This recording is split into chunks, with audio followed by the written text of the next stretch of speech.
उत्सवाच्या हिशोबाने हा अभंग घेतलाय. माझ्या ज्ञानोबारायांचं यथार्थ वर्णन करतात माझे एकनाथ महाराज. बेठाला बेठाला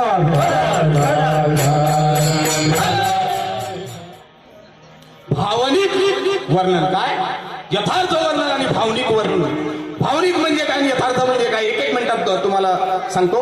भावनिक म्हणजे जशी तुमच्या इकडे काय जावाय गेल्यानंतर सासूबाई हा डबा फोडू का तो डबा फोडू, आमची जावाय असे, आमचे जावाय तसे, आमचे जावाय मेजर आहेत, आमचे जावाय पोलीस खात्यामध्ये आहेत, हे सासूने केलेलं वर्णन हे भावनिक वर्णन आहे दादा.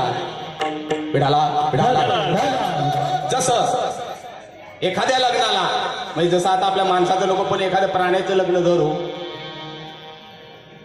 उंटाचं लग्न म्हणे होतं. कोणाचं?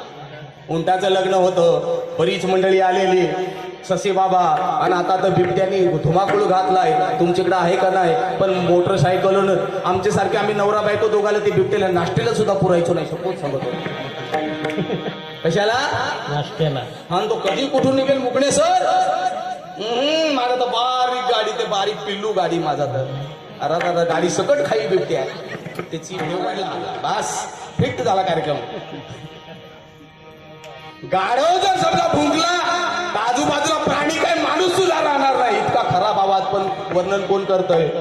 उंट कोणाचं? गाढवाचं होतं. ते गाढवायला राहवलं नाही आणि गाढव म्हणतो उंट दादा आजपर्यंत त्यांची लग्न लावली पण तुमच्यासारखा नवरदेव पाहिला नाही.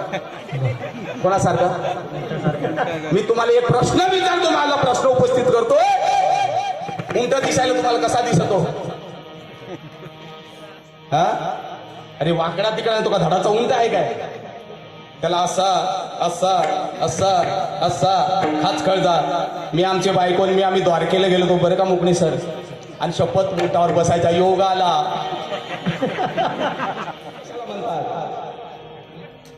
यथार्थ वर्णन कशाला म्हणतात? कारण ज्याने वर्णन करायचं, मी समजा तुमच्याकडचा माणूस कोण चांगला कसा ताकदवर जाऊ दे. आता आमदार साहेबांचं समजा, आता आपण आमदार साहेब येऊन गेले, आता आहेत का गेले का मलाही माहित नाही. तर तिकडे सकाळी माझा कार्यक्रम करतील. समजा आमदार साहेबांचं वर्णन करायचं आहे तर दादा या ठिकाणी त्यांचं वर्णन करण्यासाठी त्यांचा तोला मोलाचा माणूस लागेल की नाही प्रोफेसर? अहो त्यांच्या कॅटेगरीचा किंवा त्यांच्या तोला मोलाचा त्यांच्या खांद्याला खांदा लावणारा माणूस त्यांचं वर्णन करायला पाहिजे. कारण ते साध्या शेंबड्या पोरांनी करून चालणार नाही. आमदार साहेब असे, आमदार साहेब तसे असं म्हणता येणार नाही दादा. तेवढ्या ताकदीचा माणूस लागेल. मग ज्ञानोबारायांचं वर्णन करायचं तर तेवढ्या ताकदीचे एकनाथ महाराज आहेत का? हो आहेत.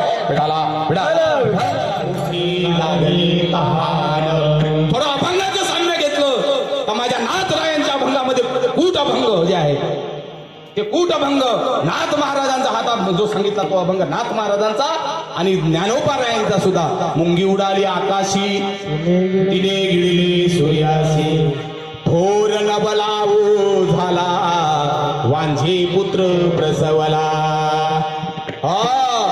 माझ्या ज्ञानोबाराया सुद्धा कूटनीतीमध्ये एक नंबर आहे दादा.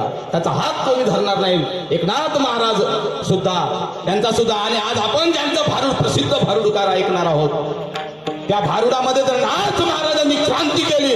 मला दाद लहान गोगाबाई, मला दाद लहान गोगाबाई, मला दाद लहान गोगाबाई, मला दाद लहान गोगाबाई, मला दाद लहान गोगाबाई, मला दाद लहान गोगाबाई, मला दाद लहान गोगाबाई, मला दाद लहान गोगाबाई, मला दाद लहान गोगाबाई, मला दाद लहान गोगाबाई.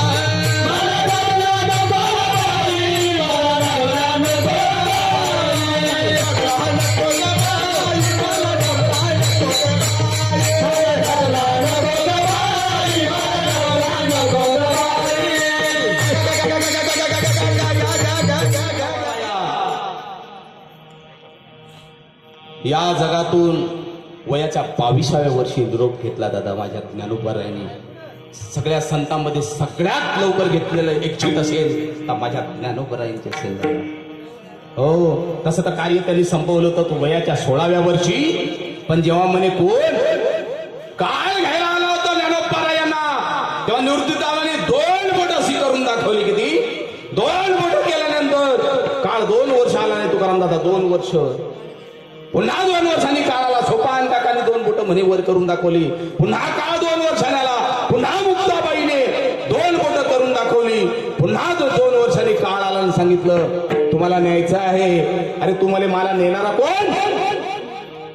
तुला संतांची भाषा कळत नाही, संतांचे तुला उपदेश कळत नाही, संतांवर काळाची सत्ता चालत नाही.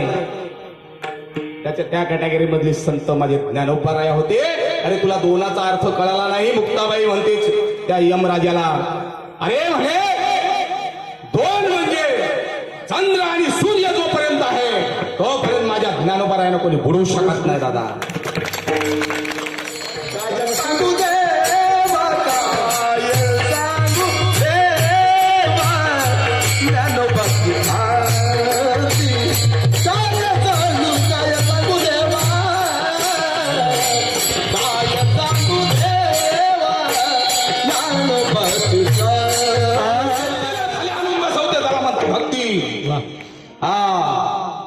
ज्ञानी असोत, अज्ञानी असोत, सुशिक्षित असोत, अशिक्षित असोत, सगळ्यांना एका लाईनीत आणि एका पंक्तीत आणून बसवते, त्याला म्हणतात भक्ती. ज्ञानेश्वर माऊली वयाच्या 22व्या वर्षी एकजूट घेतली. वयाच्या 22व्या वर्षी समाधीस्थ झाले.